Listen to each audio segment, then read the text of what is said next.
Hey, and welcome back to Hero Power. This is episode 74. And we have a special show for you tonight. As our chat room is already finding out, there's no deck list preloaded. We'll talk about that in just a minute. What? All right, guys. I am your host, Avantes, and as always, I'm joined by my co-host, Zeroshio. We have the best theme music of podcasts ever. My dad, I've played it for my dad, and he's like, "You have your own theme music? That's awesome. That's so cool." Yeah. And my other co-host, Versika. Yeah, it's actually, I was playing that for the people at work, and they were just like, it sounds like a wrestler entrance. I'm like, that's exactly what we were going for. And our special guest tonight, recent legend player and innkeeper from the Rio Grande Valley area of Texas, Dusharmo. Hey guys, glad to be back on. As well as multi-time 12-win arena runner. That's true. Very true. Very true. We are extremely happy to have you, and I'm sensing a theme here. We've got some exciting things to talk about that you've gotten to do recently. So we will get into Dusharmo? that. Dusharmo's been doing cool things recently. He has been doing all the things, guys. All the things. He's got an awesome haircut too. Yeah, he has check him out. He has quite the gallery of photos now. Yeah. Oh yeah. Like, I'm super jealous of his gallery. All right. Well, before we get into any of that, Versika, why don't you tell us about our friends at Viforce? All right. So we've been talking about Viforce for a long time now. So you guys have pretty much heard, like, I don't know, we've talked about pretty much everything several times. But one of the things that I continue to be impressed by is the lack of knowledgeable people in which to buy a PC from. So this past week, we got out of work early. I went by one of the local box stores. It's different than the box store I normally go to. And I went back and I'm looking at one of the Viforce competitors, and I'm like, checking it out. I'm looking inside, and the salesperson comes up and starts trying to sell me the computer. And I'm like, well, I'm just kind of looking, and I don't really know, what I'm looking for. He's like, well, what do you want to play on it? I'm like, oh, this guy may know his stuff. So I start listing off names, and I'm looking at the specs. I know the specs of this computer, and he's like, oh, yeah, I can play that, no problem. Oh, yeah, I can play that, no problem. Oh, yeah, I can play that, no problem. And I'm looking at these specs, and I'm just like, really? You can play this on like the high and the ultra graphics? He's like, oh yeah, it'll be no problem. And I'm looking at these specs, and I'm just like, there's no way. There's no way this computer is going to do that. So, honesty is a big thing for me. So this guy was totally trying to sell me a computer for games that there's no way this computer could play. And I'm sitting there and I'm thinking, if my mom or my wife was in here trying to buy this for me, this guy would have sold them this computer, and I'd have gotten it home, and it would have played nothing I really wanted it to play, if these were really the games that I wanted it to play. So we'll talk more about it from the audio to the video section, but you can't place a value on honesty, and that is definitely something you're going to get from Viforce Gaming. So go to viforcegaming.com, check out what they've got.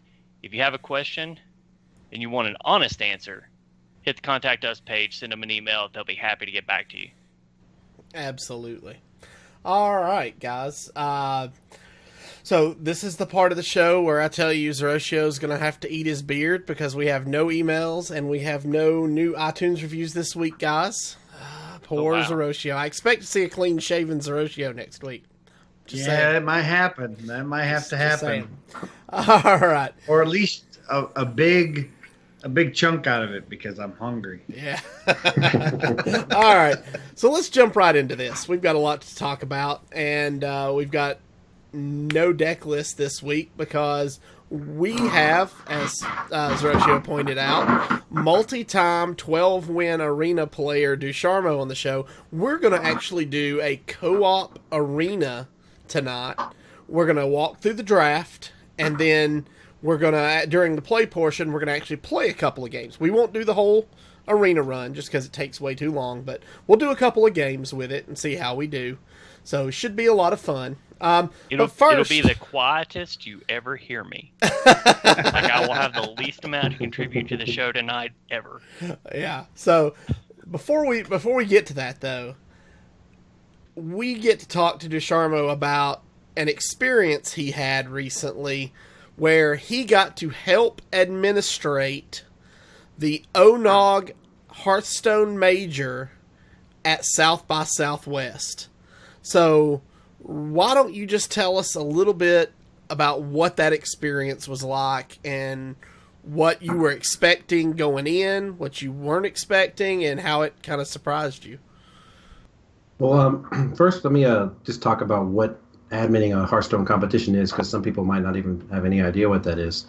At a Hearthstone tournament, someone needs to tally up the scores and make sure that everything is running smoothly. There's no banning system in Hearthstone, so somebody has to do that.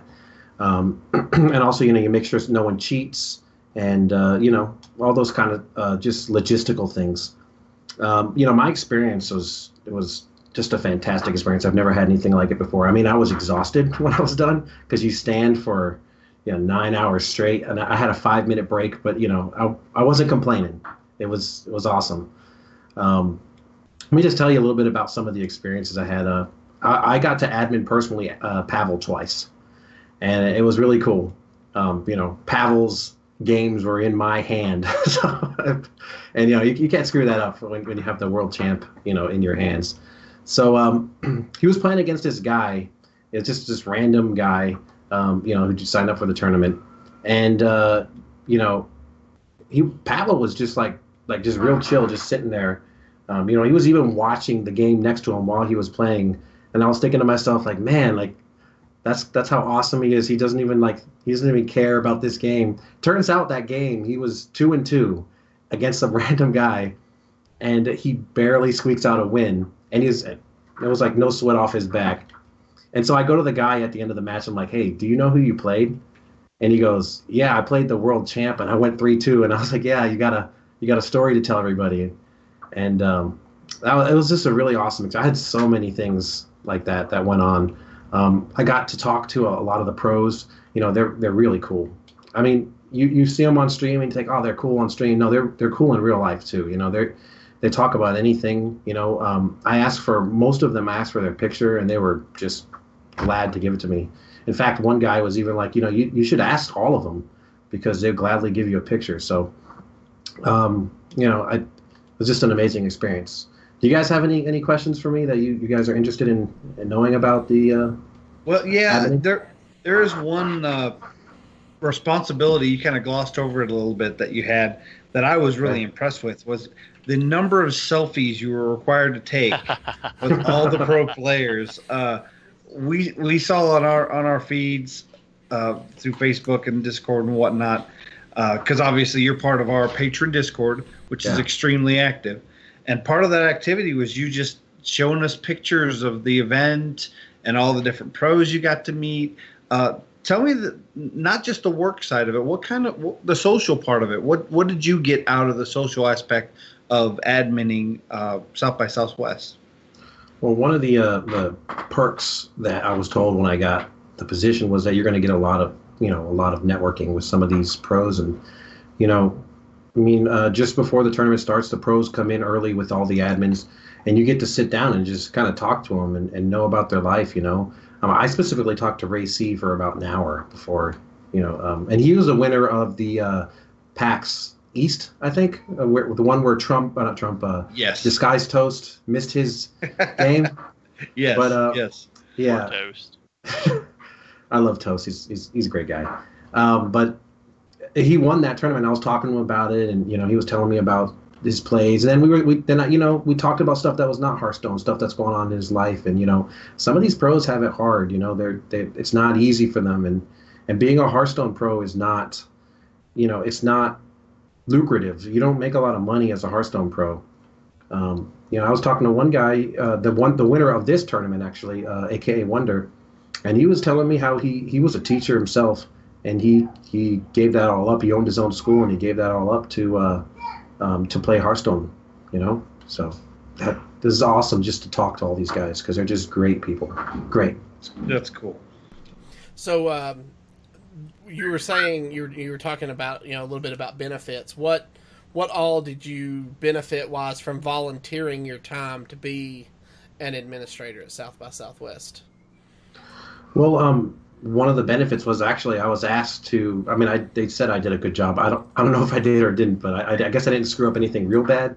So they were like, okay, well, we can invite this guy again. So they invited me to admin the DreamHack in Austin, which is a pretty big deal.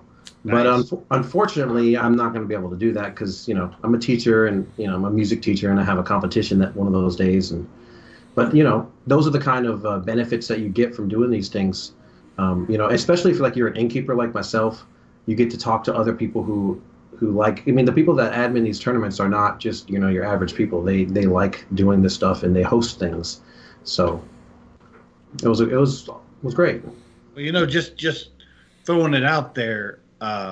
DreamHack does have an event in Atlanta during the summer months, and maybe they need some help, and you come out and visit your boys from Hero Power.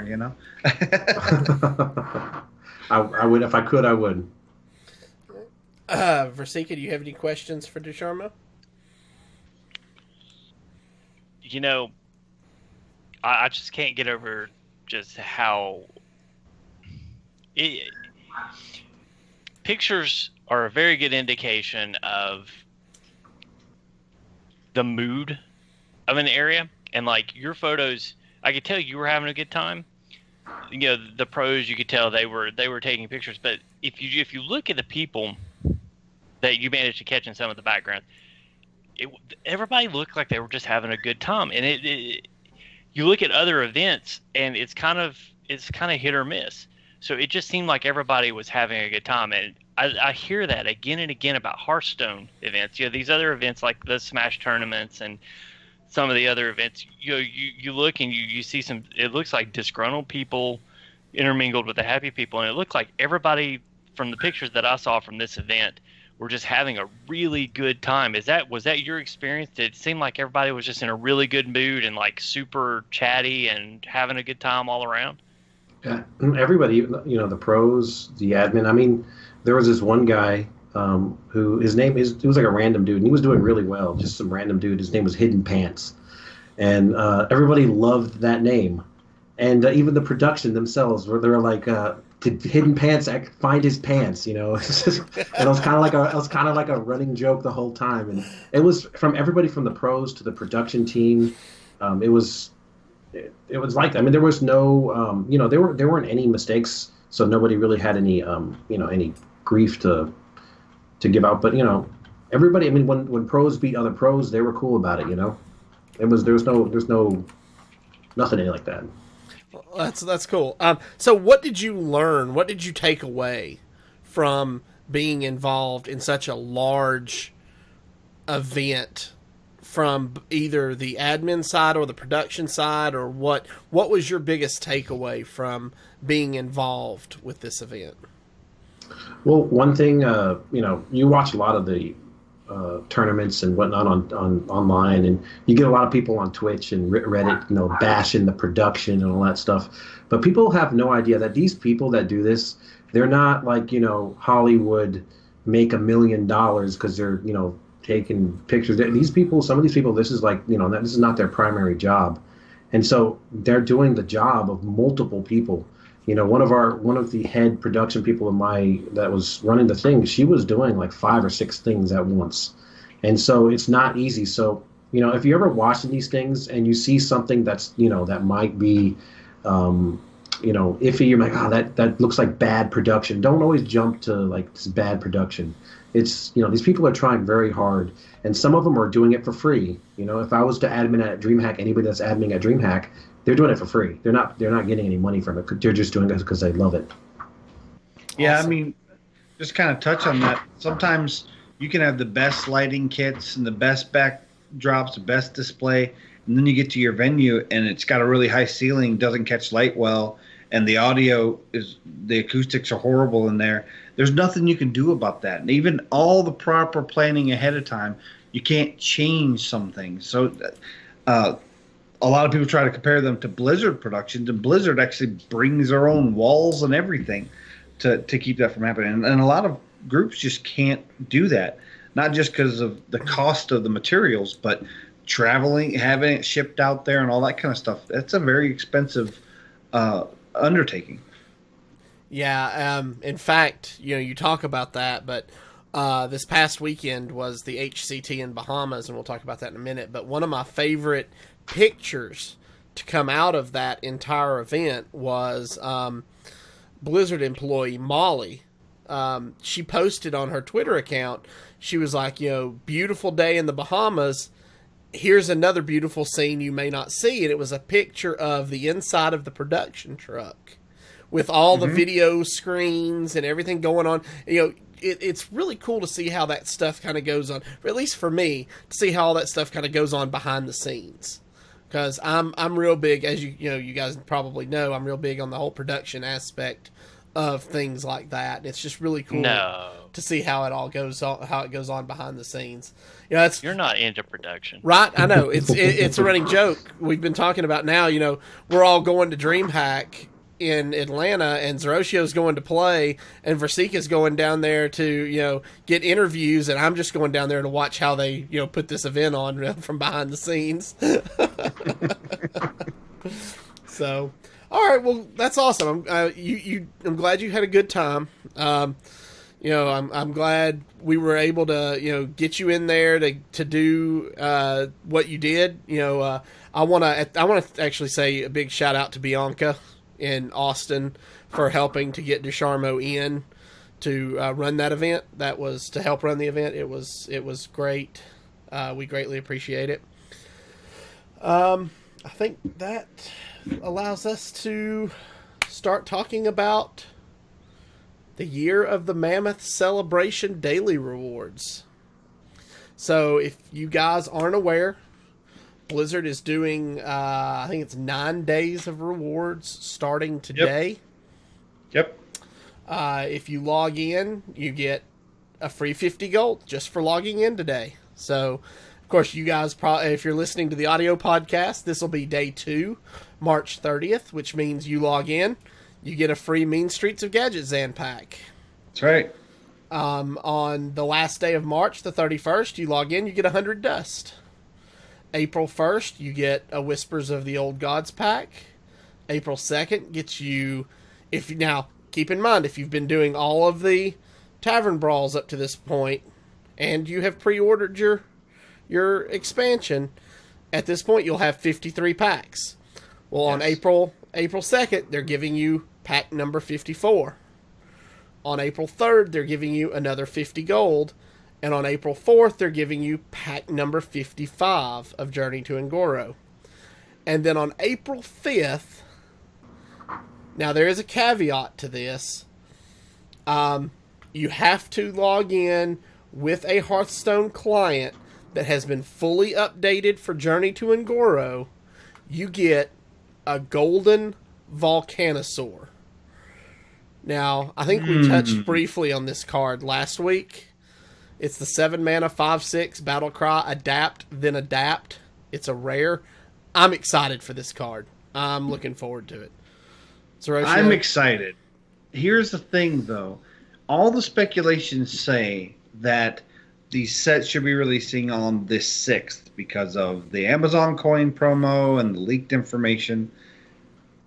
But you're going to get, if you log into client with the fully loaded patch, you're going to get a golden Volcanosaur. How are you going to get a card that's not technically from a set that's released yet. Does this maybe say that it's releasing on the 5th? They'll Or do you just think put it out as a promo. But you won't be able to play with it? No. Until the I don't. 6th? Yeah, I doubt you. It'll probably show up, but you won't be able to play with it until the full set has been released. It'll probably be locked in your collection. Yeah. Okay, I could see that. I guess my hopes are that it comes that the set's out on the 5th. Maybe that's just me. I got a long trip to go on the 6th, and I want to get my pack openings done. Yeah. So if you guys play in the EU region, at the time of this recording, day 2 is already underway. So make sure you my pack. Log into EU and collect your stuff. So I didn't get anything out of it. Counterfeit coin. Yeah, well, that's. I don't even know that if I card have collection a is coin small. on that. Yeah, I can't wait till I get my Standodachi packs. Yeah, my collection on the EU side is small as well. So, all right, moving on. The next card reveal stream will be this Friday with Frodan and Brode. And this, it's going to be the final Ngoro card reveal stream. It happens Friday, March 31st, starting at 10 a.m. Pacific. That's 1 p.m. Eastern, for those of you keeping track at home. So, if you're able and in a position where you can, make sure you're there. Because we're going to get the full drop. Every card in the set. Now, with that said, next week on Hero Power, Wednesday, April the 5th. Oh, yeah. We are not going to have a deck of the week. We are going to give you our rundowns on Journey to Ngoro. We're each going to pick some cards that we're excited about, and we're going to go into detail in depth with them a little bit, and we're going to talk Journey to Ngoro almost the whole show. Oh yeah, I know I'm excited, but that's just me. I'm super excited. This will be our first true card review show. Again, we're not going to do all 135 cards because some are going to be part of different mechanics, and we'll gloss over them. But not every card is going to be worth talking about. So once we have all the cards out this Friday, we'll start hitting the grind, deciding this weekend which cards we're going to talk about. We'll probably poll the Patreon Discord. So if you're a patron, look out for some of that. We might poll you which cards you want to hear about. And if you're not a patron, go over to patreon.com/heropower and become one so you can be in our Discord. And then we'll get ourselves prepared for next week's card review. Absolutely. All right.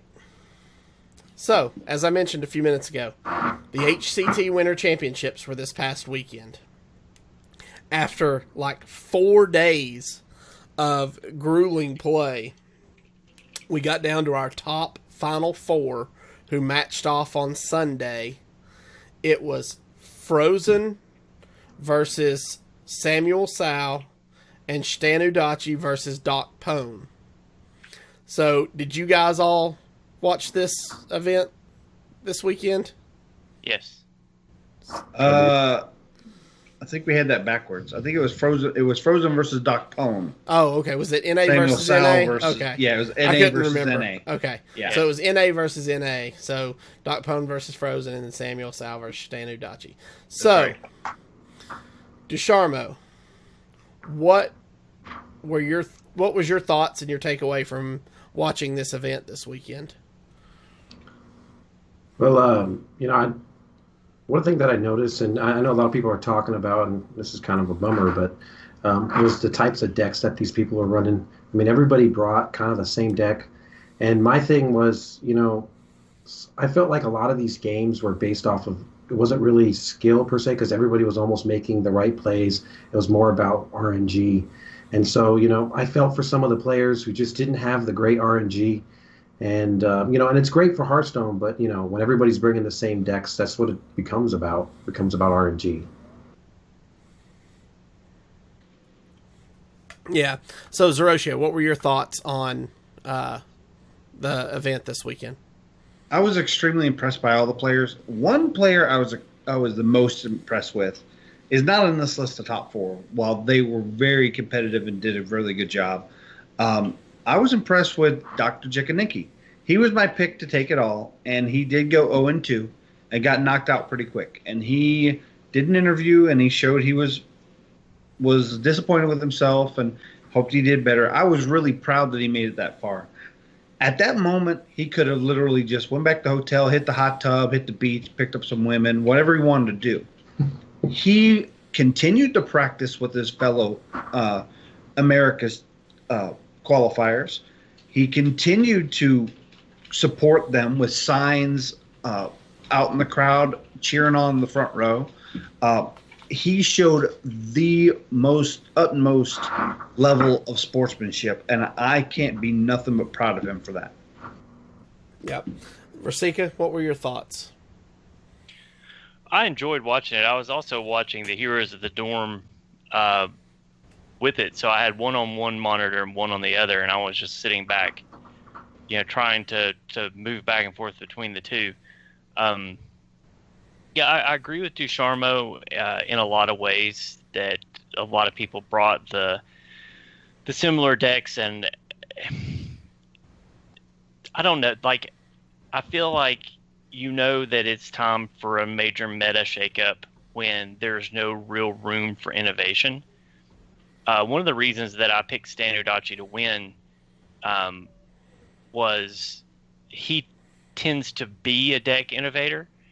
And I have to say, I was actually a little disappointed in the decks that he brought. Now, in those decks, he was playing some of the lesser played versions, but for the most part, they were pretty standard across the board. And, like I said, I was a little bit disappointed, in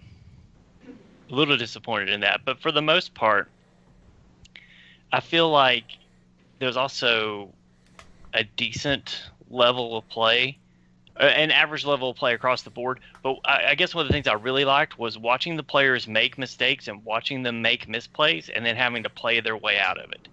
Yeah. I saw more misplays in this weekend Hearthstone, professional Hearthstone, than I think I've seen in a while in a championship, like a top 8 bracket.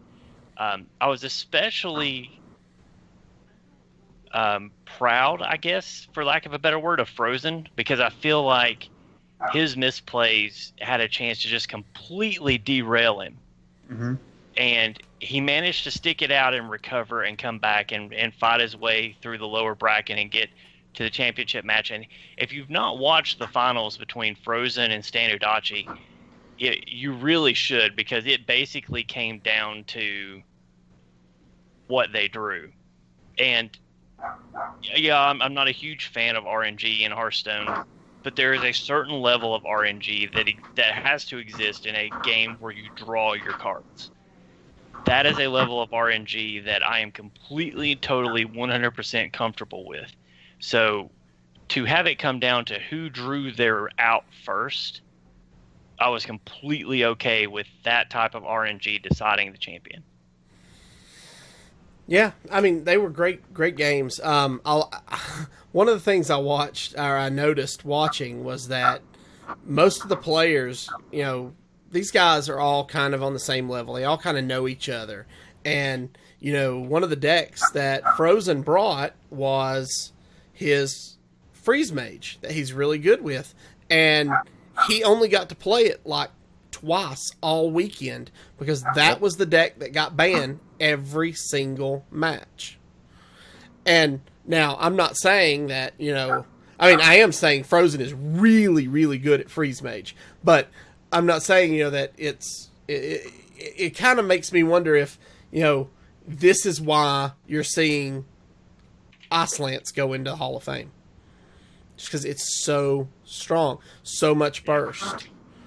But I don't know. I for one will be happy to see Freeze Mage kind of fade out. It's one of those decks that's like 95% classic cards, so it could still be around in some machination. To touch on Standardachi for a quick second, he did do an interview, stated that he wanted to bring unique and individual tech, but this was such an important and high-profile tournament that he felt he needed to stay meta and play decks that would definitely win. Now, part of this, I believe, is also because they get to see the decks prior to the tournament. So if you have something unexpected in there, your opponents can plan for it. So why put something unexpected in there on such a high-profile tournament that can qualify you for BlizzCon? If he had played a really unique deck and came in 5th place, he'd be kicking himself. So he had to play those meta decks. What's your thought about the HCT Winter Championships, Dusharmo? Well, I wanted to bring up a point that you guys were talking about earlier. You said that you saw a lot of misplays.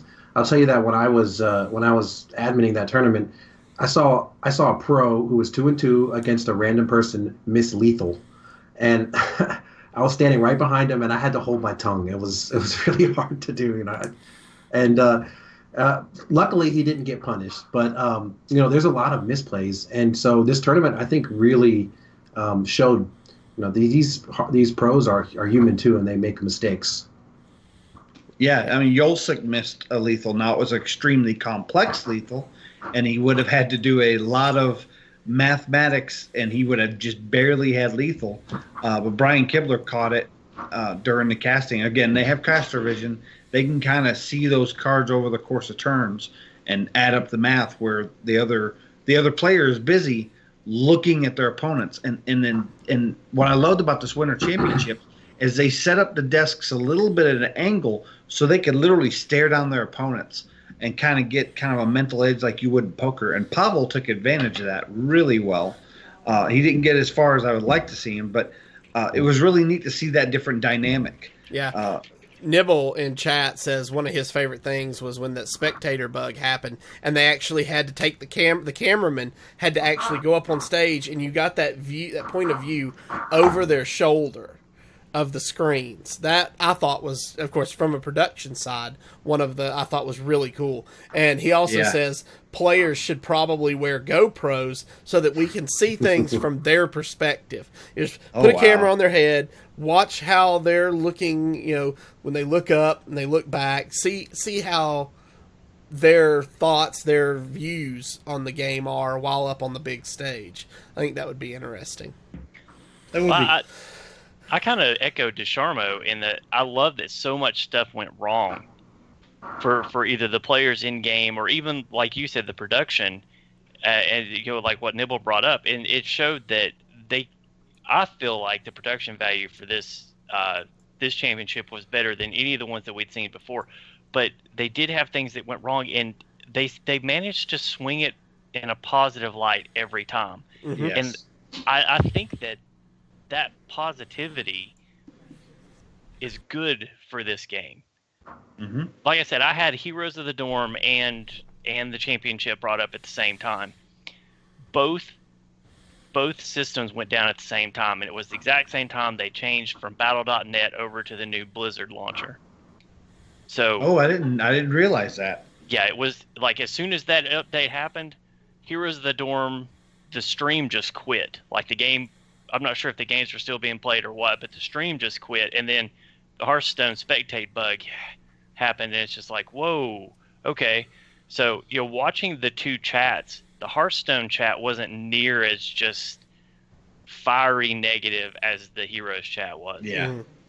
And it was very interesting to see those two playing out on the different screens. So yeah. So with all of that said about how good HCT was, I think the winner this weekend was clearly all of the streamers that were streaming live from the Bahamas. Because, oh my gosh. Oh. So, Disguised Toast, just for instance, was getting on to stream, and he would have people drop by his streaming station. one of my favorite. Swap. Or swap with him. Yeah. So Thursday morning, he's live on stream. Firebat is sitting off to his left doing his stream. His chat's like, you need to play Firebat. And he looks over and, Disguised Toast is kind of a, he let's just say he's not a social butterfly by any stretch of the imagination. And so he looks over at Firebat. Firebat stops playing and goes, did you want me for something? And he's like, oh, no, my chat's just being Twitch chat. And then a few minutes later, he leans back over and Firebat takes his headset off and he says, hey, why don't we swap? You do my stream, I'll do yours. Okay, so a little bit of transparency. I tend to watch this during downtime at work, and someone needed my attention, and I was watching Toast, and I left, I come back, and I see Firebat. And I'm like, what is going on? So then I decide to look at Firebat's stream, and I see Toast. And Toast is putting, I think it was Angry wisps. Chickens. Oh, Angry Chickens. Angry Chickens in all of Firebat's decks. Every single one of Firebat's decks. So then the chat gets over to Toast stream, which is Firebat, and starts telling him he's disenchanting all of your cards. When in reality, all he did was Firebat's disenchant his fiery bats. Firebat's playing on Toast's account, worried about his account, wondering if he should retaliate on Toast's account, but he's not sure if Twitch chat is really telling the truth or not. It's hilarious. It was just hilarious. And then on Sunday night after the stream, it wasn't Sunday night, maybe it was Saturday, I forget. Toast is streaming again, and he gets Natalie Kibler drops by. Oh my gosh. That was the funniest hour and a half of streaming I have watched in a long time. Slightly awkward too. It was slightly awkward at times. Awkward. At times. She was a little intoxicated, but she was having a good time. He was very nervous to have an attractive woman sit next to him, intoxicated on a stream. If you guys can find it, go back and watch that segment of his stream because it is worth every minute of it. It was so fun and just funny to watch. My favorite part was at the very beginning on day one of, was it Thursday? Toast is streaming during rehearsals. So you see Frodan and Brian Killer behind them. They're doing their thing. And Blizzard rehearsals are it's like they're having the tournament that moment. So they have mock games up. They're talking the games. And Toast leads into the mic and goes, tournament's almost over. It's all pre-recorded. Twitch chat just blows up thinking that they were in the finals of the Bahamas and basically the tournament was about to end and all the stuff you were going to see was pre-recorded while Blizzard and all the pro players just hang out in the Bahamas for the weekend. Yeah. My other favorite moment from the weekend was right after the event ended, right after the HCT tournament ended, Toast went live. And he's actually in the auditorium where the event was. People are walking by. He talks to Brian Kibler. And then he's like, all right, I'm going to start my stream. Or I'm going to start playing a game. And all of a sudden he looks behind him. He starts pointing. He's like, that's all the people back there that just finished. He's like, and there's Pavel. One pack Pavel. Are you down with OPP? I was just like, when... And I'm OPP. At one point, Brian and Frodan decided to dance behind Toast for a good almost 60 seconds before he even noticed they were behind him. Yeah. It was a lot of fun. It was so much really fun. Was. I hope this isn't a one and done. I'm so worried that spring is going to be like spring championships in Toledo, Ohio. How funny. When you started that was the first name that popped into my head was please don't put it in Toledo. Please don't put it in Toledo. Toledo. Not that I have a problem with Toledo. It's just the exact opposite of the Bahamas. Toledo, we love you. Keep listening. All right. Yeah. I was going to say, Matt at Arms could go then. We could get like insider information from Matt. All right, let's talk about this week's Tavern Brawl and then move on because we've got a lot to talk about. Yes. So this week's Tavern Brawl is a mammoth of a new year. The party is here. Work together with another player to decorate the tavern and kick off a grand new year of Hearthstone. So if you guys don't know, the new year starts when the set rotates. This is a co-op brawl, sort of like we've seen in the past. You and another player are working towards a common goal. This common goal is your hero power is decorate the tavern. So your hero power is however much mana you have available, and when you click it, it adds that many points to your party decorations. You're trying to get to, I think it's 50 party decorations. 25. 25. Okay, so 25 party decorations, and at that point you get a NPC that comes on the board, sort of like you did with. Well, first off, when I started this and I'm doing it, and occasionally you get party crashers come on, you got to clear them. I was extremely disappointed. I was like, wait, you get 25 decorations and then you win, and all I got's these party crashers? That's kind of lame. And then I hit 25 decorations, and out came the Pinata boss. Yes. So he's a 585 non-targeted by hero power or spells boss, and he's just like Mechazod. He bounces back and forth, and you do not actually win the Tavern Brawl until you beat the Pinata boss. Yes, and it's so much fun. I had so much fun doing this Tavern Brawl. Yeah, me too. I got lucky and got it in one. So same here. Got my pack, but it was a lot of fun. Dusharmo, have you played it yet? I have. It was a great. I did it at work. I'm a teacher, so they were testing today, and it was like in between schedules. So I was doing it, and like my opponent was taking forever, and I was like, "Come on, man, just make plays." And so I was able to complete it and get the win. Awesome. Just right as my principal walked in. Versika, did you get a chance to play it yet? I did, and I had a little bit of a cheat with this Hearthstone, with this Tavern Brawl. My opponent that I was queued up with is actually a friend of mine on the European server. Oh wow! He's on his Americas account. So we're friends on the Americas account as well. So we actually sent each other messages back and forth and strategized about how to beat it. We took it all the way to the end. Like, it kicked us out. Nice. Like, you can't have any more turns. Well, that's awesome. That's awesome. It was fun. Matt at Arms in chat says if you do it heroic, it's 50 party decorations. Kappa. Oh, there is Kappa. no heroic. Yeah, there is no heroic. He got you. Yeah, that's true. That's what I get for reading Twitch chat, right?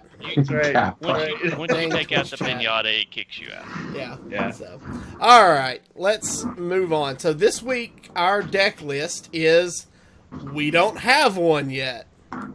So, with that said, we are going to actually draft a deck for Arena. That's right. All right. Let me do a little rearranging here. There we go. All right, so I've already actually purchased the Arena just because I didn't want to do it on air. So our options are Gul'dan, Tyrande, and Jaina.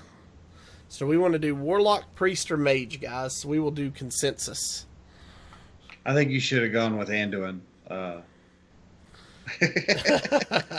Sorry. I like Priest in Arena right now. It's not the top win rate. And the same with Mage is kind of back and forth. Now that you get more spells, it's pretty good. Warlock or Mage is probably your best two classes. What do you think, Dusharmo? I'd go with Mage 100%. I've gotten a couple 12-win runs, and both of them were Mage. And they say Flame Strike is like 50% less. I have Flame Strike in almost every single Mage deck, so I don't know. Maybe I'm just lucky. All right, so we'll go Mage. And real quick, if you're on the audio portion, you can. We're going to go through the draft on the audio portion of the show. So if you're listening on iTunes, you'll be able to hear what we draft about. But you can catch us over at HeroPowerHS.com if you want to see the full draft and play portion. Right. Yeah, we'll cut the audio after this draft. So, all right, our first pick is an epic pick. We have Defius Cleaner, Koldara Drake, and Blubber Baron. So I'm thinking the obvious pick here is Koldara Drake, but that's what I'm thinking too. I like Koldara Drake. What do you think, Dusharmo? Well, I'm actually thinking, is that how you say that, Defius? Because I always say Defius. Okay, I was Avanti's a Southern. It's okay. No. Like sometimes I'll read a book and like I like say a word in my head wrong, and then I say it in front of somebody like, "What are you talking about?" Yeah, and one of those moments. And if you're at home and want to try a drinking game, we're drafting mage. So every time he says cobble, take a shot. I would go with Koldara Drake 100%. Okay. And I just want to say, I already hate you because out of all the arena runs I've done, I have only ever gotten one epic selection. And you got it on your first card. It's changed now. You're going to get multiple now. Yes, yeah. Very many. And I usually get sometimes three legendaries. All right, so our next option is Red Mana Worm, Silent Knight, and Anubisath Sentinel. I like either the Mana Worm or the Silent Knight here, but what do you guys think? Silent Knight. I agree. I agree. Okay. Our next pick is Stone Tusk Boar, Faceless Behemoth, and what I think is the obvious pick in the Firelands portal. Stone Tusk Boar, come on, man. No boar? What's... All right, guys. No. Kidding. All right, so Firelands Portal is the pick. All right, fourth pick, we have Demented Frostcaller, Arcane Golem, or Potion of Polymorph. See, all three of these are just, they're not great. They're pretty bad. Mm-hmm. Yeah, but Potion of Polymorph is probably going to get you the best results. I'd probably go Potion. Yeah, Potion of Polymorph. We might could pick up something that synergizes with Secret. All right. So basically, like I just said, something that synergizes with a Secret. Our next options are Fallen Hero, Cabal Crystal Runner, and Effigy. Fallen Hero 100%. That's just a great card. Yes. Okay. Especially in Arena. All right. Turn 2 to take out a 2 health minions, which is great. And a lot of people aren't even picking 2/3s anymore. So but a lot of running 3/2s now. Okay. Yeah. So our sixth choice is Sorcerer's Apprentice, Ice Lance, and Huge Toad. I like the Sorcerer's Apprentice or the Huge Toad here. We don't have but 2 spells yet, so I like the Huge Toad, the Death Rattle dealing the extra point of damage, but Sorcerer's Apprentice might not be a bad pick here either. What do you guys think? Yeah, I like the Sorcerer's Apprentice because it's pretty much a taunt. I mean, they're not going to leave it up, right? If we pick Huge Toad, I mean, just on value right now, we're looking at what we have, and Huge Toad is the best card right now. But with more spells coming in the decks, Sorcerer Apprentice might not be a bad choice. So I mean, for me, it's a toss-up. Either one is a good choice. I'd go with Synergy and go with Sorcerer Apprentice. Just me. Twitch chat says Ice Lance because it's Hall of Fame. Oh, Twitch chat. All right, we're going to take Sorcerer's Apprentice. So that brings us to our next pick, which is rares. Our options are Imp Master, Eater of Secrets, and Dragon Egg. So again, here I feel like probably the Imp Master is the best option. But what do you guys think? It's definitely the best option by far. It's a good card. It's not a great card, but it's a good card. Okay. Yeah, I agree. All right. Our next pick is Zubat, Loot Hoarder, or Hired Gun. I'm thinking Loot Hoarder. I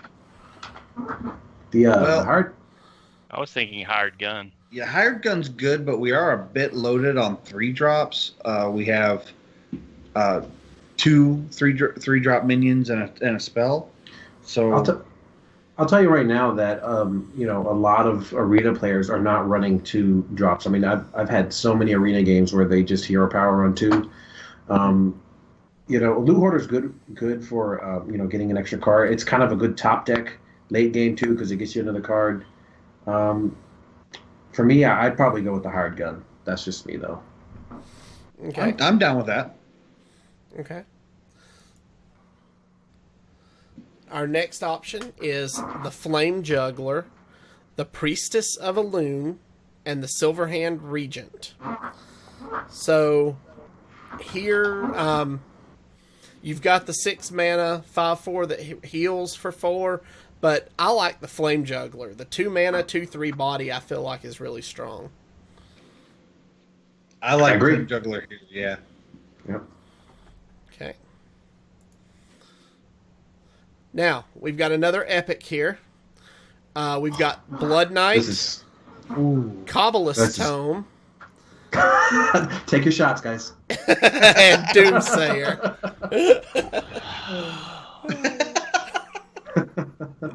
Head shake. So, Shake. You got a head shake and a sigh. I'm thinking the pick here is the Kabbalist Tome. Yes. Man, all 3 of these choices actually are not bad. Like Doomsayer is good, but you know, right now in Arena, you want to get value out of your stuff, and Kabbalist Tome gives you is one of the most value cards that you can get. And mage spells are great. I personally would go with the Kabbalist Tome. I hate You also that- have that chance to pull the extra flame strike out of it. Even if you don't Yep. get a chance to draft one, there's a chance you could pull it from that. And I hate you can I get hate another that we have Kabbalist Tome too. These 3. Yeah, Yeah. you get anything. It could even be a boat. Yeah, Kabbalist Tome I think is a pick here. All right. We're gonna get 3 shatters when we do Hate this. passing on Doom. Oh, look what I tell you. Oh. What did I tell you? All right. Yeah, Our next that's a pick is no-brainer. Dragon's Breath, Flame Strike, and Tauren Warrior. Snap pick. Obviously, it's Yeah. Flame Strike. Yeah. Okay. Our next choice is Stormwind Champion, Frigid Snowballed, and Frost Elemental. Frost I think the Elemental Snowball. is really strong in Arena because getting that tempo can really turn a tide for you. I think it's between Frost Elemental and Stormwind Champion. I like the Frost Elemental. We do have some synergy with the Stormwind Champion with Imp Master and Silent Knight being a couple of cards. But Frost Elemental is really good. I mean, you could just if he drops, let's say the 9/7, the North Sea Kraken, you could just freeze it that turn. It won't do. You just basically healed yourself for 9. So that's a great card. My main reason against the Frigid Snowballs, we don't have a lot of spells yet, No. and we probably won't in Arena. I was just thinking the 2/6 body in the 4 slot.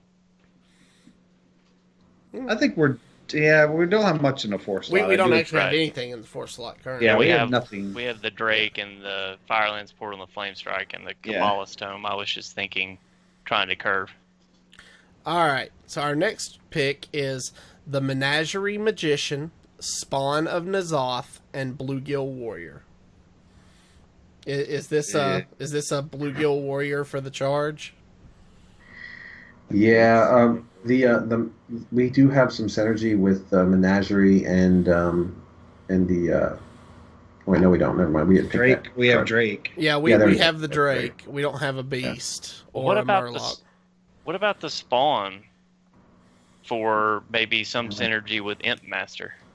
You know, the Spawn is. I don't think the Spawn would be a good pick because we're running in more spells now. You're probably gonna get more spell picks, so it's not really that minion base anymore. I think I'd go with the Bluegill just for the 2 damage. It's not. This is not a great. This is like a below average pick. Okay, so Yeah. go with the Bluegill. Yeah. Okay. All right, our next option is a rare, and we have Small Time Buccaneer, Sun Fury Protector, and Demented Frostcaller. So immediately I'm thinking Sun Fury Protector is the pick here. There's no other choice, really, to be Yeah. honest. I agree. Okay. Our next option is Mookla's Champion, Volcanic Drake, and Dark Scale Healer. Now, everybody talks about how good Mookless Champion is in Arena, especially if you get it late. I also like the Dark Scale Healer here to kind of, restore your minions. What do you guys think here? Well, Mookless Champion was really good when Arena was mostly minions. But like I said, we're getting more spells, and you're going to see more spells. Mookless has lost value. So I'd go with Dark Scale. That just feels better to me. And plus, we don't have any heals either in the deck. Is there any merit for Volcanic Drake because we did get a Flame Strike? There is. That was what I was thinking, but I felt like I didn't know what I was talking about here. So it's kind of a toss-up, but I think the only reason to take the Dark Scale Healer over Volcanic Drake is because of curve and the need for healing. It's very close, though. Okay.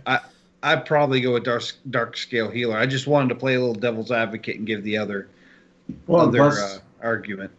Plus, Volcanic Drake also comes in handy because there's a lot of dragon synergies that we may get to. Yeah, that's true. Well, that'll be our second dragon. Yeah, but we shouldn't be picking for maybes in Arena. Right. So. That's right. All right, so we're taking the healer. All right, so that brings us to our next pick, which is Hired Gun, Blackwing Technician, or Spawn of N'Zoth. Why do you do this to me, Blizzard? Every It just time, shot me in the face. every time Dusharmo says we could see synergies, we next see synergies. I think you still take the Blackwing. I think we go Hired Gun. I don't think The Hired Gun's a taunt. That's really the biggest. Yeah.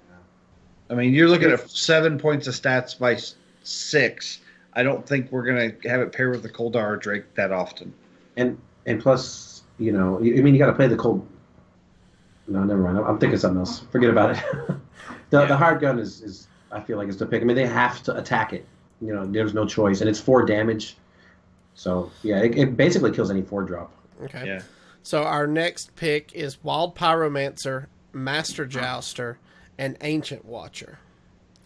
So what would you guys think, seeing as we've already drafted a Sun Fury Protector, what would you guys think about taking the Ancient Watcher? That's a 1 in 15 chance of getting them together. Absolutely not. Yeah. I think Wild Pyro is a no-brainer. I think, if you're thinking of that possible combination, you'll have a higher chance of winning the joust with Master Jouster.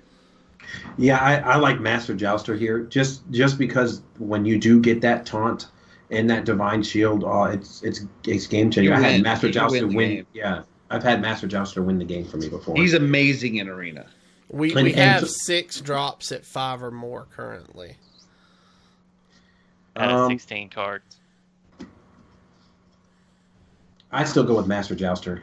We got lots of 2s now. We got enough 2s. We got 4 2s and 3 3s. Is that 5 2s? So we're good with 2s. Yeah. We don't 5 we don't need 2s more and 2s. 4 3s. Yeah. So. We don't need 2s. Okay. All right, so our next pick is Small Time Buccaneer, Mana Addict, and Eater of Secrets. Do we take the Eater of Secrets here to fill that 4 slot? But we don't have weapons, so Small Time Buccaneer's a no. Yeah, Right. for sure. Mana Addict, by the time we actually get to where we could actually use the ability, it's not going to matter. This is all bad. Eater of Secrets is I probably. think Eater of Secrets is the best of a crappy selection. I would This agree. is really bad. This is really bad. All right. So our next options are Freezing Potion, Red Mana Worm, and Cabal Lackey. Definitely the Red Mana Worm. Red And just, Mana Worm. Yeah. you don't want to play anything else. Okay. Our next option is Rares, and we have a Potion of Polymorph, a Midnight Drake, and a Grim Patron. So I'm going to play devil's advocate here and say I like the Grim Patron here just because we have the ability to ping it. You're not playing devil's advocate. Every time I play Mage in Arena, if I get Grim Patron, I snap pick it. There are very few other rares I want to take over him, and there are some that I will take over Grim Patron. But in a selection like this, I think Grim Patron's great in Mage because you can almost always late game. He's really a 7-drop, and and basically he's a 6/5 for 7 that can get bigger. I don't. I would have to be. I would have to disagree. I like Midnight Drake here. I just don't like with all the AOE's now in Arena. Grim Patron is just going to die to the AOE. I mean, if you guys want to pick it, that's fine. I like Midnight Drake as well for a couple of other reasons. It's, number one, it fits in that 4 slot. Number two, with all of the 5+ casting cost minions and spells that we have in the deck already, there's a good chance we're going to get a decent attack on it. I love you, Zoroshio. Okay, so chat's Nibble in chat says everyone, and immediately Mad at Arms says get in here, pile on. So I think chat wants us to take Grim Patron, but well, we all know how Twitch chat works. Midnight Drake is. All right, moving on. So we've got Solid Knot, Streetwise Investigator, and Ice Barrier.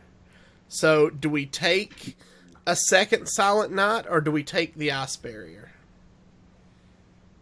I would take the Ice Barrier. I like the Ice Barrier, actually. I don't. Ice Barrier is not good. It's really bad, actually. I mean, and no offense to you guys. We need like stuff to put on the board. Streetwise Investigator is really good. There's lots of stealth stuff. Yeah, and 4/6 is pretty good body for what we have. Yeah. We're really low on the 4, 5, and 6 curve. You do know I love you guys, right? I'm not. Yeah. I've co-op Arena with you before, so I understand. So we're taking the 4/6 body? Yep. Yeah, chat seems to agree with that. All right. Our next option is Frostbolt, Mistress of Mixtures, and Water Elemental. So I feel like these are all 3 good picks. Yeah, they are, and I wish those bad picks that we had one of these in each one. Yeah.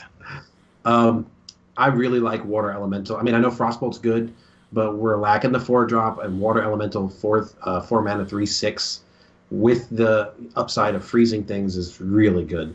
Really, we need bodies to hit the floor. I would agree with you. All right. Okay, next option is Squirming Tentacle, Friendly Bartender, and Daring Reporter. So again, Daring Reporter. I love Daring Reporter. I feel like it's really good in Arena. You know what Daring Reporter is like Gruul, just half of a Gruul. You know, it's like you're going to get it one time. And I've actually had some Warlocks draw and forget about Daring Reporter, and you actually end up with a 5/5 sometimes. Yeah. So, yeah, but I like Daring. It's like one of those cards where you have to deal with it. Okay. Yeah. And I will say Friendly Bartender is one of the better 2-drops in Arena right now, but it doesn't hold a candle to Daring Reporter. Yeah. All right, so our next options are Gadget Zan Socialite, Chillwind Yeti, and Venture Company Mercenary. You know, the Chillwind Yeti is like the card of Arena. I don't know why. I thought they were getting rid of all vanilla cards out of Arena. Didn't they say they were going to do that? All cards without stats at all? I don't think so. I don't think so. No. We've already seen the Faceless Behemoth. No, they said that they were going to reduce the chance for them to appear. Oh, okay. So they're going to still show up, but not as frequent. Gotcha. Chillwind, he's the king of Arena. He has been since beta. Okay. All right, our next option is a Red Mana Worm, a Backstreet Leper, and Tanaris Hog Chopper. I think Blizzard wants us to have a Red Mana Worm deck or something. This is the third one we've seen. This is. Yeah, it's mage. They must want Mana Worm. I don't like it, though. I mean, we don't really have that many spells. And we should have gotten spells. Yeah, me too. I like the Hog Chopper, 4 mana, 4/4 that has charge if your opponent's hand is empty. Yeah, it's just value. It's 4 mana, 4/4. Yeah, it passes the vanilla test, as Trump would say. All right.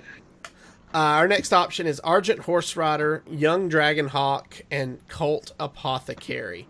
So, I'm a fan of Cult Apothecary in Arena, just because usually your opponent's going to have quite a few minions, and you're going to get a big health boost out of it. But I also really like Argent Horse Rider. So, what do you guys think? The Argent Horse Rider is really like the pick for me here, because I'm looking at our deck. And we really don't have, other than our ping and a couple, a couple random effects like Flame Juggler, we don't really have a way to do damage on our turn, and so we really need that. And Argent Horse Rider not really great, but kind of fills that a little bit. I would agree with you. Okay. Next pick is Argent Horse Rider, Streetwise Investigator, or Gorilla Bot A3. Well, we don't have any mechs, so the Gorilla Bot's kind of out. I'm gonna be honest. This has not been a good pick so far. No. I don't know. I don't want to do the Argent Horse Rider. We just need bigger bodies. I feel. The Streetwise. Yeah. Chat bad, says man. Argent number 2. I think Argent number 2 as well. If we're going to go once, we may as well go again. Yeah, I mean, because we passed up a Frostbolt, Argent can give us that burst damage to help offset the board. So it would be a tempo move. Okay. We'll go with chat this time since we ignored them last time. All right. So it's Freezing Potion, Oh my God. Red Mana Worm number 4, or Iron Forge Rifleman. Maybe you should just pick the red Bannerworm so we can. We've already got one. I know. I'm just. Man, these are really bad. Should we take really the Freezing Potion just to have another spell? No, We don't have that much spell synergy. I say we don't have anything to pair with it. Yeah. Other than the red Mana Worm, but you don't want to you can't rely on 2 cards like that to show up. Well, I mean, I guess we could always get a Shatter out of the Kabbalist Tome, but Which is what we'll get every time now. Yeah. If we don't take it. The Iron Forge is the pick here, I think. I mean, this sucks, but that's. Yeah, That's what I I think think. so. It's ping damage. You don't like that, do you? No, that's fine. I was looking at something else. Oh yeah, you have a shaman deck on the side From of the last screen. week, yeah, I was trying to figure out Oh my what it gosh! was. Holy bad. All right, you Batman. guys talk about this pick while I try to figure out how to get rid of that. So wow. yeah, this is bad. We don't have any beasts at all, do we? You know, I honestly the pick here I think is really Faceless Behemoth. I think I like having that one huge body. You can throw it on the board, and and if they don't deal with it, it does 10 to the face. The 8/8 for 8. I mean, it's just they're all kind of the same to me. It just depends on what slot you want it the 4 most. mana for 4, 4 for 4, 8 for 8, 10 for 10. I say you just take the 10 for 10. It's not a great card. No, but it might be great if we pull it with a Master Jouster. Oh yeah, that's a good true. point. That is a good. That's point. a good point. I like that. So our chat being as awesome as they always are. Here we Matt go. Nibble says maybe we, and Matt at Arms says just retire. Yeah, I know. These But picks they are tag team trolling us tonight. Good job, guys. Yeah. All right. So our next pick is Volcanic Potion, Ancient Shade, and Twilight Drake. Snap pick, Volcanic Yep. Potion. Yeah, Volcanic Potion. We need the board clear. All right. Well, there is our deck, guys. So Our win condition is Kabbalist. Our win condition is going concede. Our weak condition is hope This they is- feel sorry for us. This is awful. This is like I don't know, man. Maybe Avantes, you let somebody else do the draft next time. It looks like it was done on my account. yeah. Yeah, exactly. Yeah. All We're right. hoping So- they lose internet. Anyway, I'm being realistic. Our deck is very minion heavy compared to what most decks are going to have. So we just got to play the value game now and just hope they don't have removal. We got to play our minions on turn, and we got to just attack face. I mean, this is not a great deck. We also got to hope we go against like Secret Paladin or something, so we can get Eater Secrets value. Yeah. There's a lot of hopes in this. Yeah. All right, guys. That's going to do it for the audio portion of the show. If you are joining us on Twitch or YouTube, please stay tuned for the live play portion. If you are listening via the audio podcast, we'd like to thank you for joining us. Remember, you can follow us on Twitter at HeroPower_cast, and you can find all of our past episodes on YouTube at youtube.com/ECMMOGamers or on our website at HeroPowerHS.com. If you enjoy the show and you'd like to help to support and improve it, you can do so by joining our Patreon at patreon.com/HeroPower. And as always, we'll see you again next week. And don't forget to use your hero power. Alrighty, so before we jump into this, Versika, tell us a little bit more from our friends at Viforce. All right, since we're running short on time, and I did a pretty long talk at the beginning, I'll just go ahead and ask you a question. How much do you value honesty? If you value honesty in the system that you're looking for, then you owe it to yourself to go to ViForceGaming.com, send them an email telling them how much you have to spend and what you want it to do, and they'll send you the answer back, and then you can trust that answer. And you're not going to get that guarantee from anywhere else. I can guarantee that you can trust the answer ViForce Gaming is going to give to you. So go to ViForceGaming.com, check them out. And you can also find their link at HeroPowerHS.com. You can click on the Viforce link on the side. It'll take you to ViForceGaming.com. Click on the Contact Us page, and they'll take it from there.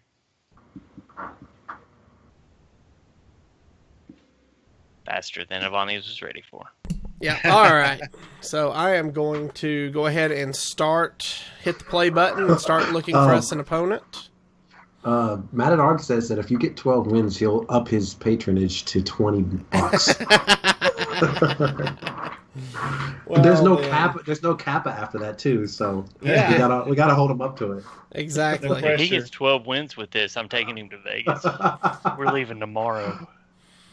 All right. Honestly, I think if we play okay, this is like a 4-win. We can get 4 wins out of this.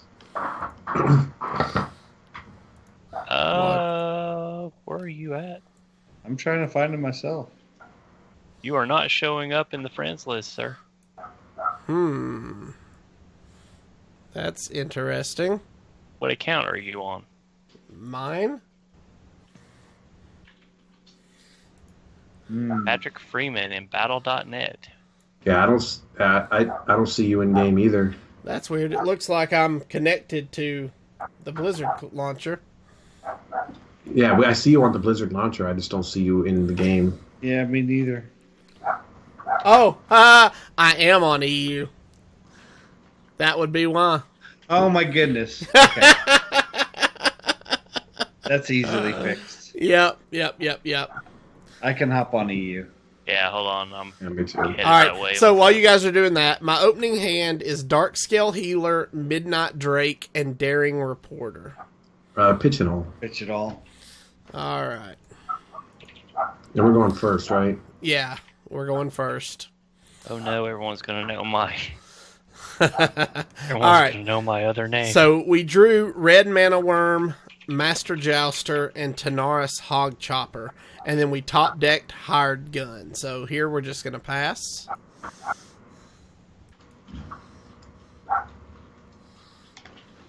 I don't even have you as a friend on EU. All right. So our opponent plays a Young Priestess, so we're just going to Fire Blast that down. You can add me. It's Avanti's #1932.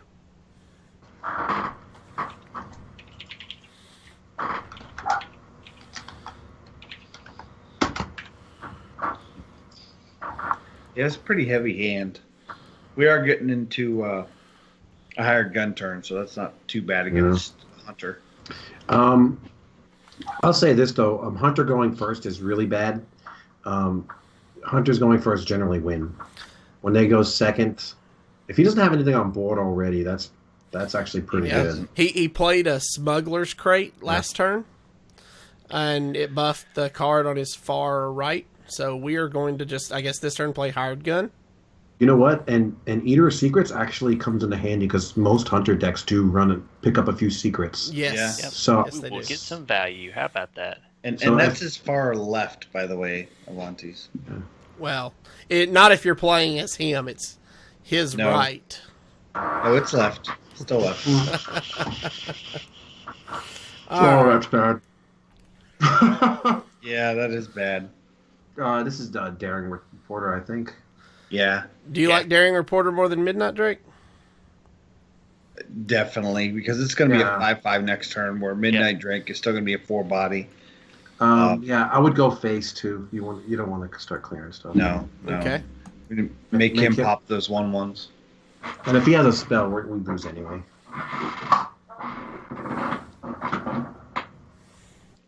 Yeah, kill Command Rexus here. Nope, he's going to au natural it. Yeah. There's the kill Nope, man. command. Yep. This is the point where I say we lose. Ooh, Hey! ooh. Eat that secret. Eat secrets. Eat Yum, your yum, secrets. nom, nom, Oh nom, my nom, God. nom. If But that's at this point, me. that guy is like, "What? They drafted that?" Hey guys, this is where Master Jouster could actually turn a game for us too next turn. Yeah, because he probably drafted pretty low, being Hunter, going for the aggro. Okay. He got to get some good synergy. Oh, he's just going face. The hunters, that's what they do. They just go face. I still like the Jouster here. I like, honestly, I like Frost Elemental, the 4/3, but the Jouster is good too. Yeah, you're probably right. I mean, it's a 5/5 body. No, I mean the thing is with the Frost Elemental, it's a for sure thing. You're gonna freeze. Yeah. But I think if we need to win this game, we need to high roll. So I think maybe Master Jouster. Let's high roll. I kind of change my mind a lot too when I play. So Yeah. and we got He's Fallen got Oh Chromagus. my God, he got Chromagus. No. Hero. It's because I'm involved in this arena run. That's why we drafted terrible, and that's why we didn't get anything. We didn't That's draft. why he drafted great. We So- didn't draft 3/3 terrible. taunt. Do we drafted great. trade Yeah. and take out his Yeah. 3/3 taunt? Definitely trade. Yeah. We didn't draft terrible. Blizzard gave us terrible choices. Well, That's what I meant. Twitch chat said, at least we know why the draft was so bad. It's because we're playing on the EU server. If we rush it, we might actually get a full arena run in. 0-3. We might be able to get the whole run in tonight. I've had 0-3 decks before, and they were definitely. Oh, look, Yeah. he's got one too. He's just gonna go face, guys. His Yeah. is golden. He plays arena. Look at all these golden cards. This is the time where we need to start turning things around. Freeze the 4/3 and go kill the 4/4. My English is bad. What's going on?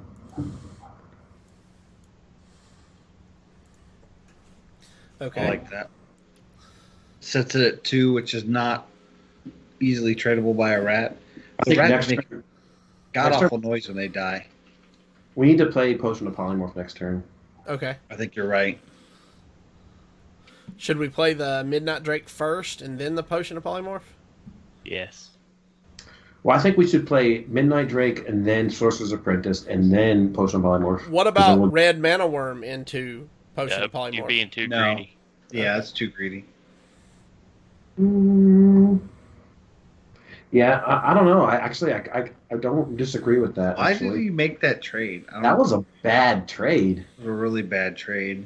Because we're gonna run the 5/5 into 3/3 and then the 5/1 into the 4/3 anyways, right? Let's think here. I actually think that run the 5/1, 5/5 into 3/3. Yeah, do that. Let's do that.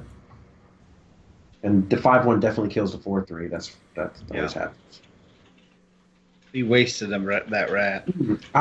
We need to get more power on the board now. Okay. I actually kind of like Red Mana Worm, Potion of Polymorph. I think. You think so? Yeah, Okay. I kind of like it. I mean, that makes it a 4/6. That's not bad. He can't really play anything to contest it either. No, no, because anything he plays is going to get polymorphed. Right. But Oh, he doesn't know drop that. drop High Main, or that Chromagus. Oh, not the greatest value. It's still value though. Yeah, it's still value. Would have liked something beefier, but Dispatch Kodo. Dispatch Kodo. That's pretty good. Well, the good thing is he didn't go face with that. Yeah. This is not looking good, to be honest with you. We got to kill the Dispatch Kodo. So what do you think? Fallen Hero, Hero Power, the Dispatch Kodo, run the red mana worm into it. Oh, I don't think we Fallen Hero this turn. Yeah. I think it's gonna die.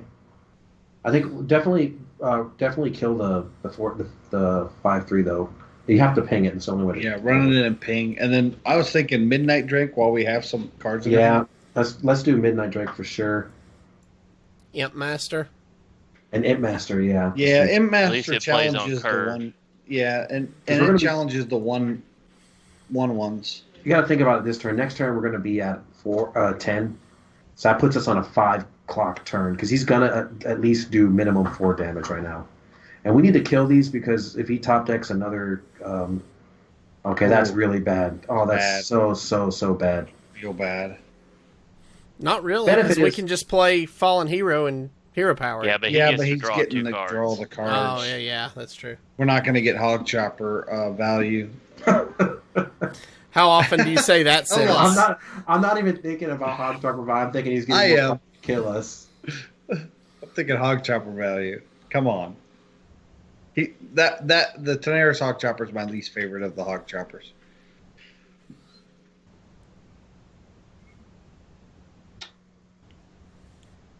That's a weak shambler. That's fine, actually. That's great. So definitely Fallen Hero kill the. He's trying to get. He's being greedy. He wants more card draw. Yeah. So we got to run the red mana worm into it. Yeah. That's probably the best value And then- to it. Then let's go face with the others. And then I think we need to drop the Tanaris Hog Chopper and the Silent Knight. We can't. We can't do do both. enough. We can do Oh, that that's in right. Sorcerer's Apprentice, though. You're right. Math. Sorcerer's Apprentice. Math. Yeah, you're a music teacher, not a math teacher. It's okay. Sadly enough, I was going to be a math teacher before I was going to be a music teacher. That's pretty sad. We're actually looking not too bad. He made some really bad moves that really cost him the game. Yeah, he got greedy. I honestly think he should have been going face a lot more. Yeah. The Dispatch Kodo should have gone face. He should have gone face with the thing, and he shouldn't have done that move that he did there. He should be hearing power every He turn. should have beaten us by now.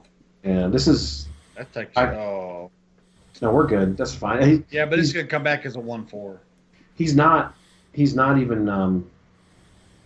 So I think first thing we do is hero power the 3/3 and run our 1/1 into it. Okay. Oh, yeah, it does too. I forgot about that.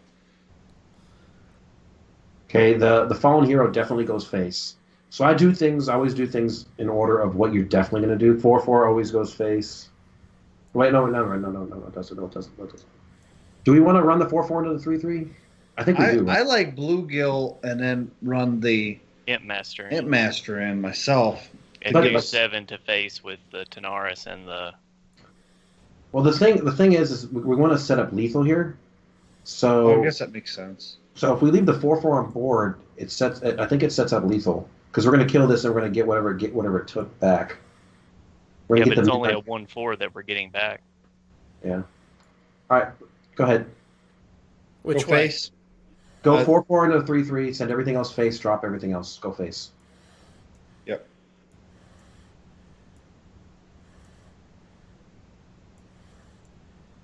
Almost. Oh, we got it. Good job, team.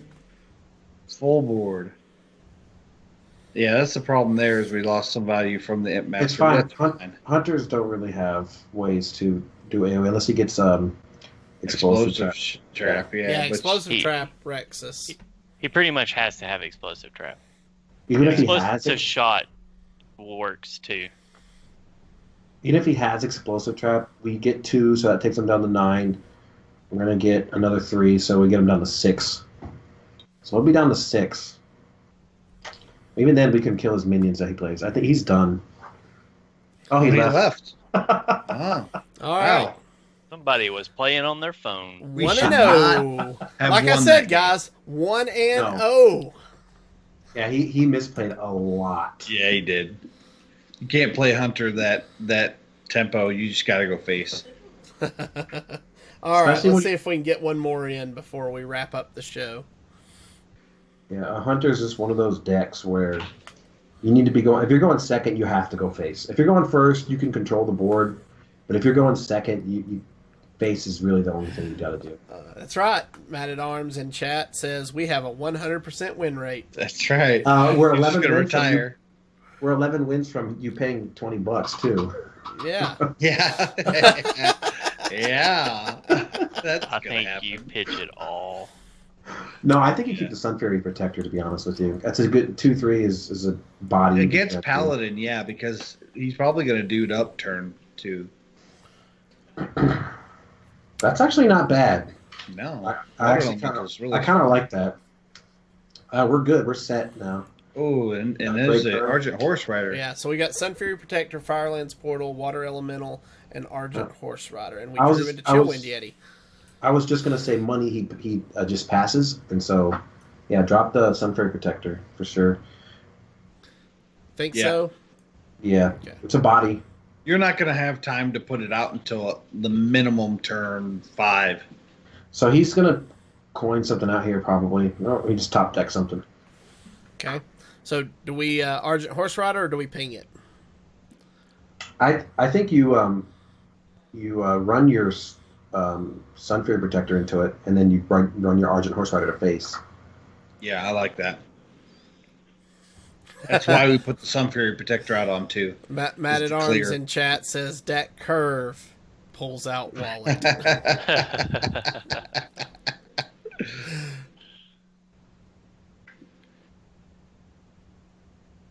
Boss's door. Bochus?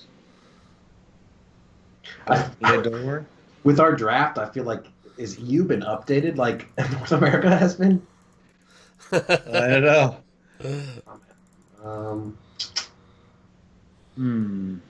I really wanted to get Chillwind at Yeti out or Well, Water Elemental. We could No. drop one and then run both of these guys in, and our horse rider will live. Yeah, Yeah. I think we do that. That happens. Yeah. for Do we sure. do the Water Right. Elemental? Doing I the like- water elemental keeps him from being able to use True Silver Champion. That's true. I personally like the Chillwind Yeti because it's more damage on the board. I mean, if he has, I mean, but well, I mean, no. the True Silver doesn't kill either of them in one No. shot. But that's just me.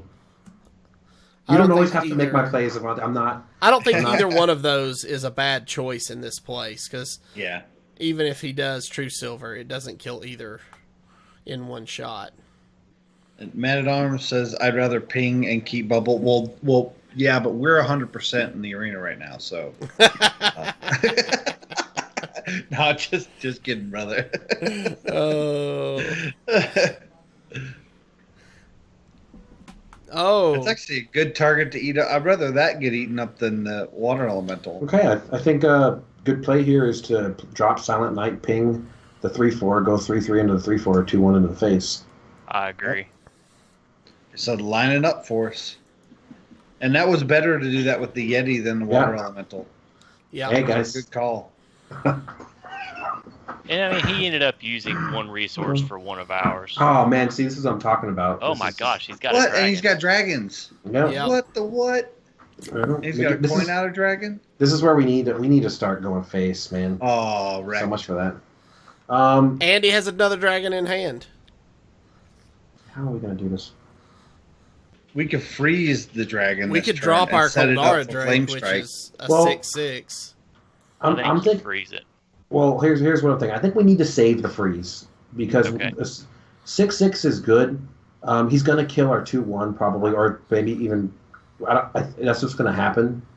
But what we could do next turn is we could run our 2/2 into it, and then we can Firelands Portal the 3/6 so we can get rid of that, and then we have our Koldara Drake up still to handle whatever he drops on 6.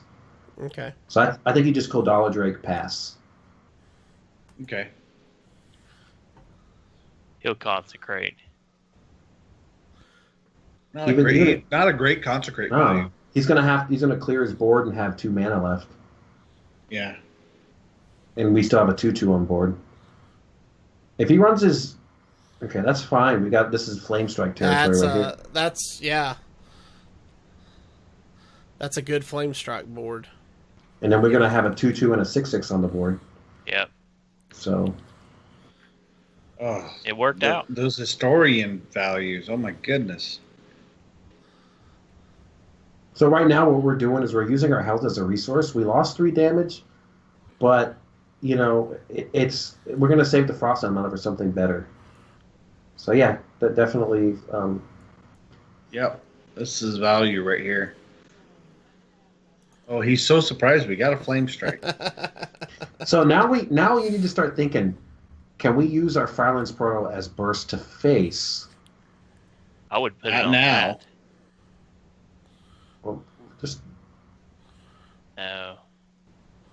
Firelands Okay. Portal on the 6/4, clear with the 6/6, 2 to face. That's what I'm thinking. Let's Firelands Portal to 6/4, see what we get first before we decide where to send our minions. yeah, I like that Because it may be better just to go face if he's going to trade it anyways. Well, and if he trades our, oh, that's really good. Ooh, That's one of the best ones we could get. I would just because we're going to take him down to 12. I'd go face. Yeah, I'm thinking phase 2 because we could kill him with a ping and the Berserker next turn if he goes for the 2/2. If he goes for the 2/2, that's super greedy. Yeah, he may need to clear the Berserker Give him instead of the greetings. 6/6. And be in mind, guys. Saying we should have given him greetings. I did. By the way, guys, don't forget that we can ping infinitely, so Now here's the consecration. No? that's fine. I don't know why you did that. There's the Here's the consecration. consecration. That's also fine. So I think we Frost Elemental the 5/3 here. That's what I'm thinking. Oh, Wait, hold on, wait. Does that change anything? Well, that's Yeah. 6. Yeah, it does. I think we have. No, We we don't have have lethal. Yeah, we do. Yeah, we How? do. Oh, Koldara Drake's Yeah, ability. ping I his face totally 3 forgot times. about that. Ping his face 3 times. Yeah, we Is it have 3? lethal. Yeah, we're good. Well, it'd be 1, 2, 3. Yeah, okay. Yeah. Make sure we have room for. And then No. Skoldar Drag face. Oh, Oh, we're gonna be one off. Yeah, we're gonna be Fine. one off. That's fine that's though. fine. That's fine. No, we're good. No, we're not. Oh, yeah, we are. Yeah, we You're are. right. It's just a 2/1. Yeah, you're fine. If we were at 10, no, that wouldn't work either. I'm not Yeah. a math major anymore. Anymore. If he heals here, Don't have healing. Don't have Yes. healing. Oh my Oh. god! Oh no! we got punished. Wrecked. Oh. Oh We got- no! Yeah, we Not like this. Yeah, So okay. that was bad. So Frost Elemental, Freeze, Alexstrasza, and then Water Elemental. Is that I that think seems so. like the only Yeah. line we have? Oh shush! punished, man. Yeah, I was thinking a polymorph play. You know, my math was wrong because I was counting the Argent 3. Yeah, that's why my math was I've been wrong. playing too much buff paladin, so I feel you, bro. Yeah, and we lose. Yeah. Yeah. I just concede. Oh. Okay, it's Happy New Year. Congratulations. Trying to think. Oh, you I hadn't think- squelched him yet? No. No. No, I'm also thinking like I don't think we win that anyway. I think if we would have done the potion of polymorph and done some clearing, he might have still done the Alcatraz champion, but he wouldn't have an 8-8. Yeah. I think we could have won. It wouldn't have won us the game, but we could have won. Right. It was still good. I mean, considering the deck really is not good. No, oh man. I think Man at he Arms wants said to it was be a our 55 friend. rating. We're gonna do one more. Yeah, we'll Okay, get one good. more in. I get to redeem myself. Okay, this is bad. Did he send you a friend request? He did. No, not on the air. Later. So we've got the coin. Our With opening Hunter- hand is Firelands Portal, Argent Horse Rider, Kildara Drake, and Kabbalist Tome against a Hunter. What do you think? I think everybody needs to take a shot. Yeah. He beat me to it. Throw back Firelands, Portal, and Drake. I think you throw away everything except the Argent Horse Rider. We hunters have early game like no one's business. We need an early game, and I don't want to throw it back, but we have to. He mulliganed everything, so that's good. That's good. Imp Master's good. Maybe coin Imp Master if he doesn't put anything big out. He moused over a hero power, so that might mean that he doesn't have a 2-drop. So we'll wait and see. Now he moused over our hero power because we're not golden and he is. That's true. I do that to people when they're not golden. Ah, what did I say? Hey guys. Yep. A 2-drop. I think we coined the Imp Master. What do you think? It I sets think up so, for too. some Fury Protector. Yeah.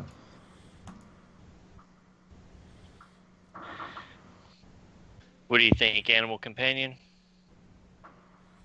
Probably. He Can I might have see- drafted heavy. Yeah, if he dropped it heavy, that's not good for him. Hunters don't play from behind. No. Hmm.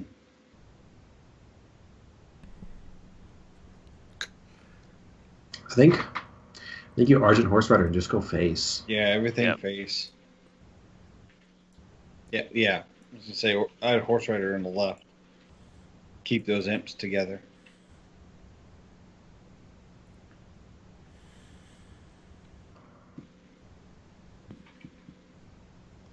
This is really good, actually. We got a good curve into 6 and 7. He's Smuggler's Cade into Rat Pack, Rat Pack again. again. That's fine. I still say we do Daring Reporter. No, Well, the No, Daring I- Reporter would just be a 4/4. Yeah, it'd be a 4. He would You know what trade. you know what I'm thinking is we need to start thinking like our Flame Strike might take out his 1/1s. I don't know, maybe that's too late. I like the Chillwind Yeti here. He's gonna have to invest more than one thing into it. Okay. And then we just go face. I Or do think we you're get rid of the sending- 2/3? I think you send face and you make him do all the trading. I like that. Yeah, let's do that. Yeah. I think He's he's playing from behind. The good thing is that we could taunt up a 1/1 next turn too, so make him. Yeah. But we can 'Cause always taunt the Yeti too. Mm-hmm. I like he taunting a doesn't kill 1/1 it this turn. because it won't activate the. Okay, there it is. Oh, well, that's bad. Yeah. Bye-bye, Yeti. And a Okay, he's little just gonna barrier. go. No, he's just. Okay. That's That's Yeah. That is no bueno. Okay. Go face.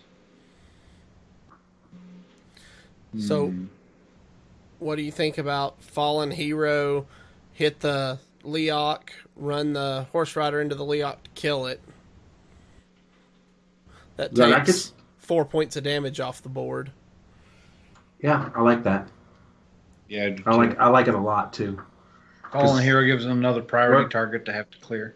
We're getting set up with the Flame Strike turn here, so Yeah. him not running his rat into it was actually not actually a bad thing. Yeah. Now the question is, do we? Okay, no, we just go face. We get Yeah, I more like ones. going face. Make our boards a little wider. Yeah, and hopefully he invests his minions into it and puts more on the board, setting up for 2 turns from now we can flame strike. We'll want stuff on the board to pop his rat the turn we flame strike, though. Yes. Okay, I think He's going to race us. Yeah, that's what we're at. I think we frost elemental the rat. I think so too. Yep. And then Go face. no, we got to clear now. I think. Yeah, I think the 3/3's got to get cleared. Well, I think everything's got to get cleared because we're getting close to losing here. Sure. Definitely 2-1 into 3/3 and one of the 1/1s into it. Doesn't matter which one. Clear the 1/1 with the 1/1. Yeah, and then no, hold on. I think do we run the 3/2 into it? Yeah, I think we run the 3/2 into it, and then the other minions into the 2/3. Or we could just go face with the other ones. We could, because he'll probably have to send a 2/3 into the 3/1. Yeah, let's do that. Yeah. And this Put him in a protects our position board. that he needs to trade. Yeah, and this also protects our board from things like deadly shot too. That's true. Okay, that's fine. Oh, the value. That's fine. Oh, the value.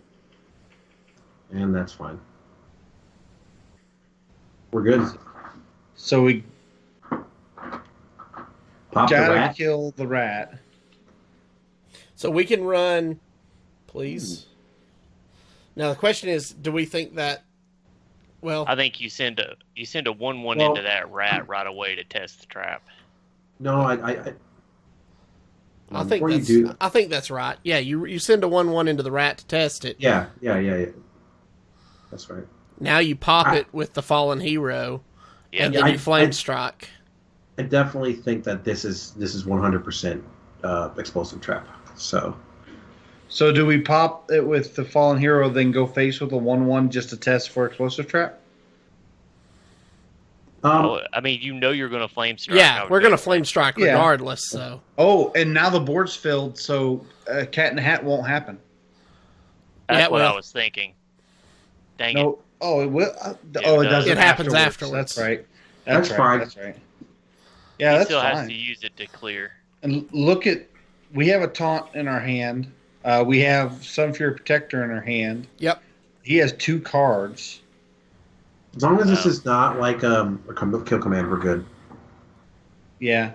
Well, he If could it's a kill command, it's really, really, really he bad. could get Kill Command off Jewel Scarab though, but he would have snap picked it already. True. If he got kill command, he won. I think you hired Gun, Flame His Juggler, kill command's 11 damage. That sets us up with lethal next turn. Sunfury Protector. I agree. I agree with Yeah, Zika. I like that too. Fill up with taunts. Well, what health is he at? I can't see with this card. He's in at- his face. 15, 9. Nine. He's 9. Well, we could also juggler too, and if it goes face, we win. 5, 6, 7. Oh, he's That's going why. for That's why he's not going to clear. He's thinking about it though. I think he thinks any burn we have wins it for us anyways. Yeah, let's roll the juggle. Face. We Yes, won. we We win. won. Wait, is the math right? Hold on. You put us here before. I was right that time. I was right. Math was good. All Look right, at that. 2-1. 2-1, guys. All right. Well, We're that's gonna ask do Avanti's it. tomorrow. Hey, what are you, Avanti's? I'm 2-3. Yeah. No. You think I'm gonna do this? The rest of this without you guys? No way. Not gonna happen. All right, good job, guys. All right. Thanks, guys. chat, for walking us through and helping us out with that. So let's do last minute thoughts for anybody that might have some. Versika, we'll start with you. I'm super excited about next week's show. I know that we normally do the play portion, and I know that's going to kind of be disappointing for some that we're not going to be doing that, but I think you guys are going to really like what we have planned for the card reveal, and I hope you guys tune in, and I hope you're as excited as we are about the packs, and make sure that you're logging in every day to get your reward. I mean, it's free stuff. That's right. All right, Zeroshio.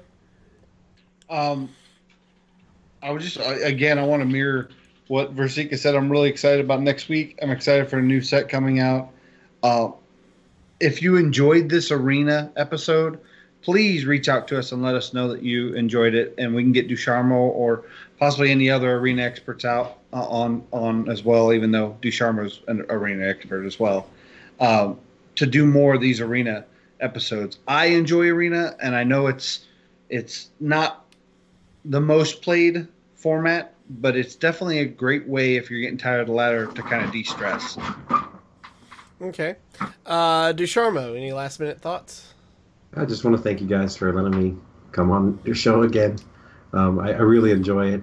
In terms of the show and what I talked about earlier, I think with production, I think just go easy on them. You understand where they're coming from, and not all things have a lot of money to spend and make production good. So just enjoy it. Enjoy the games. Yeah, there you go. It's All right. one of those things where you don't throw stones until you've had to do it yourself. That's right. And I just want to, again, thank Dusharmo for coming on the show and telling us about his experiences at South by Southwest at the Onog Hearthstone Major. That was really cool. Enjoyed hearing about it. And that's going to do it for this week, guys. If you have any questions or comments about the show, please email us at heropowerpodcast@gmail.com. Like Zeroshio said, let us know if you liked seeing us and hearing us do an arena run. We would love to hear from you. Please hit that subscribe button below on YouTube if you've not done so already, or give us a follow on Twitch to be alerted as to when we go live. And for more details, check out on our Patreon. Check out our Patreon at patreon.com/heropower. And until next time, good gaming. Bye, guys.